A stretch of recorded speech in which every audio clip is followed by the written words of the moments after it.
Pelatih Irak akui perkembangan timnas Indonesia, bangganya Sintayong mentas bersama pemain muda.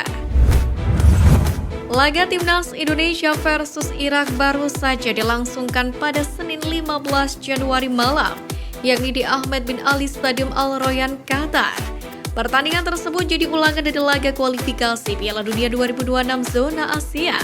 Menanggapi pertandingan ini, Jesus Casas mengakui bahwa laga tersebut jauh berbeda dibandingkan pertemuan 2 bulan sebelumnya. Semua pertandingan berbeda, kami bermain 2 bulan lalu di Basra tapi suasananya berbeda, ujar Jesus Casas. Bahkan sang pelatih Singa Mesopotamia mengaku laga timnas Indonesia versus Irak berlangsung ketat. Bahkan sebelum laga, Jesus Casas sempat mewaspadai momen-momen seperti penalti, kartu merah, dan lain yang bisa membuat momentum pertandingan berubah. Indonesia seperti yang kita tahu adalah tim nasional yang sedang berkembang, membawa pemain dari Eropa dan itu akan sulit, ujar Jesus Casas. Sementara itu, pelatih timnas Indonesia dalam Piala Asia 2023 ini benar-benar memaksimalkan pemain muda andalannya. Setidaknya ada 5 pemain muda yang saat ini memiliki umur di bawah 20 tahun. Pemain tersebut adalah Marcelino Ferdinand, Hoki Caraka, Ivar Jenner, Rafael Struijk, dan Justin Hubner. Meski membawa pemain muda, memiliki resiko tersendiri karena mereka belum memiliki banyak menit bermain di tim, namun pelatih asal Korea Selatan ini menegaskan bahwa Piala Asia akan mereka manfaatkan untuk menambah pengalaman. Menurut Sintayong, pemain muda skuad Garuda memiliki kesempatan untuk terus berjuang dan berkembang di masa depan. Selain itu, mental pemain akan semakin teruji karena bisa melawan tim-tim kuat di Asia. Dia yakin seiring berjalannya waktu mereka bisa lebih baik. Hal itu ditunjukkan bagaimana pelatih timnas Indonesia Sintayong berkeinginan untuk mengubah karakter permainan tim asuhannya menjadi lebih agresif melalui peran striker pada turnamen Piala Asia 2023 di Doha, Qatar. Coach Sintayong sendiri memang membawa sebanyak 6 penyerangnya. Melalui penampilan di Piala Asia 2023 ini, Sim menunjukkan gaya baru permainan skuad Garuda pada ajang internasional. Sebab ia menilai bahwa strategi pertahanannya membuat tim yang ia arsiteki tak bisa berkembang. Karakter sepak bola modern adalah menyerang. Kami berusaha mengikuti itu. Kami tidak hanya fokus untuk bertahan, tapi juga berusaha mengembangkan pola permainan baru bagi Indonesia, ungkap Sintayong. Terlepas dari hasil laga yang diperoleh malam ini, Sintayong mengaku tak akan menyerah untuk mengejar tiket babak 16 besar yang memang tidak bisa dibantah sulit diraih oleh skuad merah putih.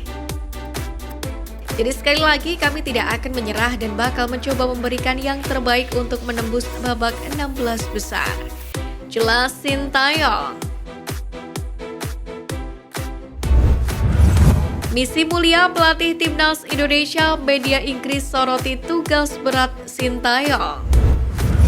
Piala Asia 2023 yang digelar di Qatar kali ini diibaratkan menjadi salah satu pertaruhan karir bagi seorang Sintayong. Pelatih asal Korea Selatan berusia 53 tahun tersebut memang dibebani tugas yang terbilang tidak mudah di ajang kali ini. Pasalnya pelatih yang juga pernah menangani timnas Korea Selatan tersebut mendapatkan target dari PSSI untuk membawa skuad Garuda lolos ke babak 16 besar Piala Asia untuk pertama kali. Namun target tersebut tentunya tidaklah mudah, sebab timnas Indonesia di edisi kali ini tergabung di grup D yang dapat dikatakan sebagai salah satu grup neraka.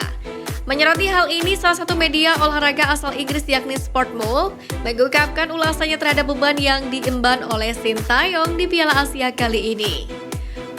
Pria yang mendampingi kemenangan menakjubkan Korea Selatan atas Jerman di Piala Dunia 2018 yang menyingkirkan juara bertahan turnamen tersebut memiliki tugas yang jauh lebih berat di kompetisi ini, tulis media Sportmule.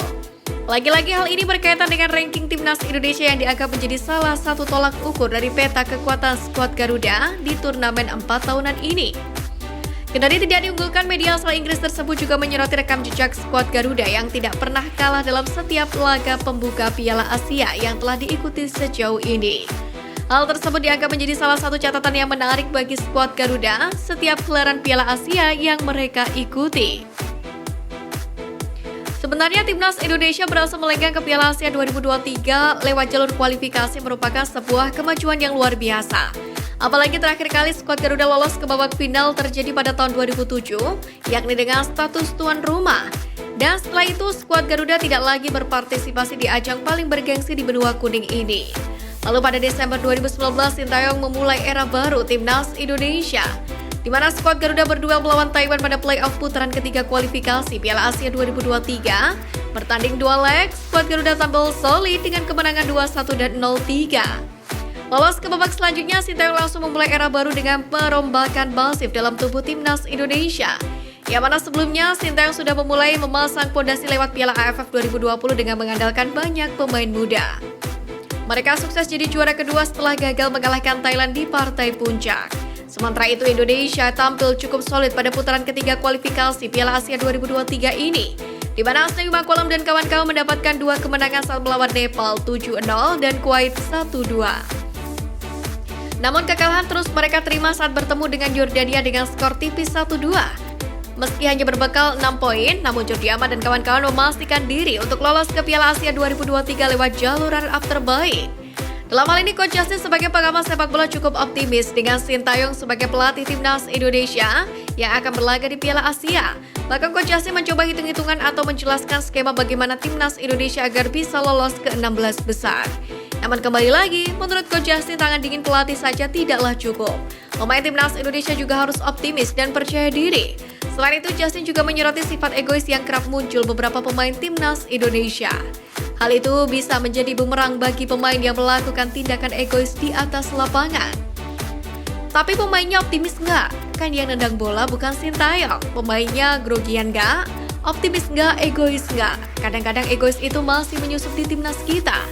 Jelas Coach Justin.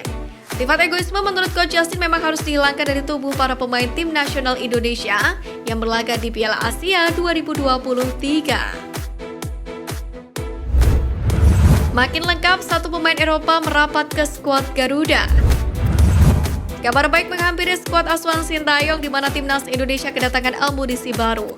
Pemain yang bermain di Eropa resmi tiba di Doha, Qatar, yakni untuk memperkuat skuad merah putih. Tentu ini keuntungan bagi Sintayong karena dapat amunisi baru jelang laga kedua. Diketahui fullback kiri Timnas Indonesia Zain Patinama sendiri tiba di Doha, Qatar pada Senin 15 Januari dini hari. Setelah sebelumnya sekira 2 minggu lamanya meninggalkan pemusat latihan atau TC Timnas Indonesia. Yang dimulai 1 Januari, Zain Patinama meninggalkan TC Timnas Indonesia untuk menjenguk sang ibunda yang sakit di Belanda. Kemudian pada Minggu 14 Januari malam, Zain Patinama mengunggah sebuah foto di stories Instagramnya. Ia mengabarkan dalam perjalanan menuju Qatar. Setelah melewati penerbangan sekira 7 jam lamanya, sepak bola berdarah Indonesia dan Belanda ini tiba di Qatar. Setibanya di Doha, Zain Patinama pun disambut PF Fansboot KBRI Doha Ali Murtado.